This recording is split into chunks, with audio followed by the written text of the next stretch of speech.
हर किस्म के रूहानी जिस्मानी मसाइल और वज़ाइफ के लिए पीर इकबाल कुरैशी चैनल को सब्सक्राइब करें।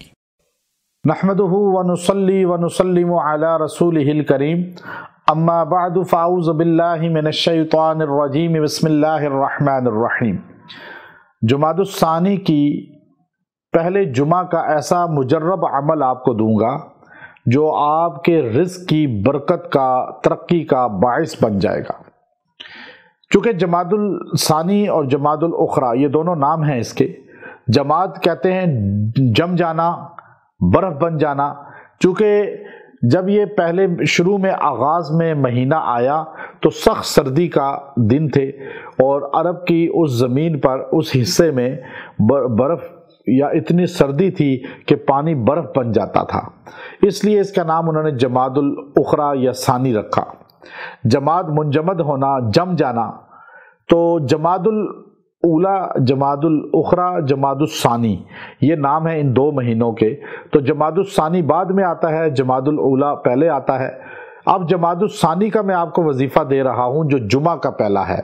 अब आप ये देखिए कि जुमा के दिन जो है, जो आदमी दिन में किसी भी लम्हे, दिन या रात में ये अमल पढ़ लेगा, अल्लाह उस पर रिज़्क़ की बारिश करेगा, बेइंतहा उसे रिज़्क़ अता फरमाएगा।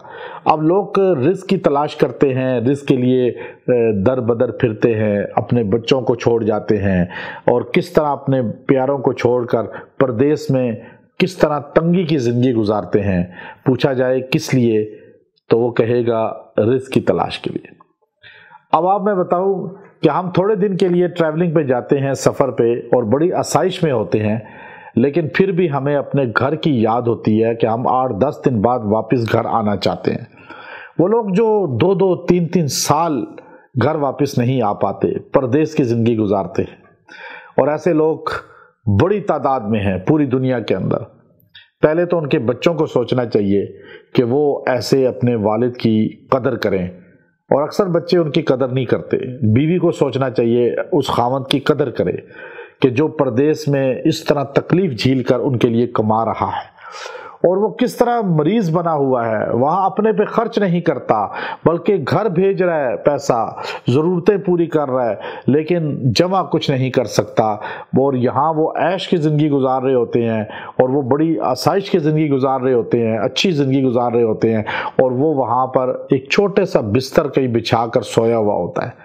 तो मैं आपको इसलिए बता रहा हूँ कि इन लोगों की कदर करें, और वो लोग जो ये काम कर रहे हैं वो भी अल्लाह रसूल से ताल्लुक़ मजबूत करें ताकि रिज़्क़ की फरावानी हो, असबाब पैदा हो। और तीसरी चीज़ है, अल्लाह रसूल भी राज़ी हो। ये दुनिया तो नहीं बना सके लेकिन आखिरत की तो फिक्र करें। अब रिज़्क़ आप चाहते हैं कि आपका वाफर मिकदार में हो जाए। परदेश में एक बंदा नौकरी करता था, तो जो है दुबई में उसकी नौकरी थी, छोटी सी नौकरी थी, और मुझे कहे जी वजीफ़े दें, वजीफ़े दें। मैं वजीफ़ा देता रहता था। करते करते करते करते अल्लाह ने उसको इतना काम दे दिया कि वो जहाँ हेल्पर था वहाँ उसको तरक्की मिली। फिर उसको उन्होंने उसका एक शोबे का इंचार्ज बना दिया, फिर उसे उसमें एक जगह कमीशन पे रख लिया, फिर यहाँ तक कि उसकी बीच में उनके पार्टनरशिप हो गई, एक उसके शेयर हो गए, और आज वो बंदा वहाँ टॉप का बिजनेसमैन है, और अल्लाह ने उसे इतना माल अता किया है कि उसकी अपनी वहाँ गाड़ियाँ, यहाँ उसके घर और बेहतरीन बंगले बना लिए उसने। तो कहने लगा जी बस अल्लाह का एहसान है, अल्लाह ने मुझे दे दिया। तो मैं उसे अक्सर कहता हूँ कि तुम अल्लाह का शुक्र अदा किया करो, अल्लाह ने दिया है। आपको जो नेमत मिलती है उस पर शुक्र अदा करेंगे तो अल्लाह उसे और बढ़ा देगा। जब गुनाह करेंगे, नाफरमानी करेंगे, अल्लाह वो भी छीन लेगा। तो ये मुजर्रब अमल जो मैं आज आपको दे रहा हूँ, जिससे कई लोगों को अल्लाह ने माल की फरावानी दी। आपने जुमा के दिन बैठकर यकसुई से किसी भी वक्त ये आपने पढ़ना है, ला इलाहा इल्ला अंता सुब्हानका इन्नी कुन्तु मिनज़ ज़ालिमीन। यह आयत करीमा है, 300 मरतबा पढ़ के दुआ करें, अपनी तकलीफ़ दर्द अल्लाह के हजूर पेश करें, अल्लाह से मांगें, अल्लाह देगा, अल्लाह आपको सुरखरू करेगा। और मस्जिद में मर्द हज़रात जाके जुम्मा की नमाज से पहले बैठ जाएं और इसको पढ़ें, फिर जुम्मे का बयान सुनें और फिर दुआ करके उठा करें।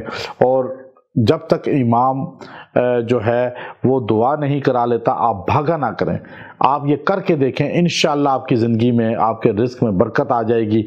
وآخر دعوانا الحمدللہ رب العالمین۔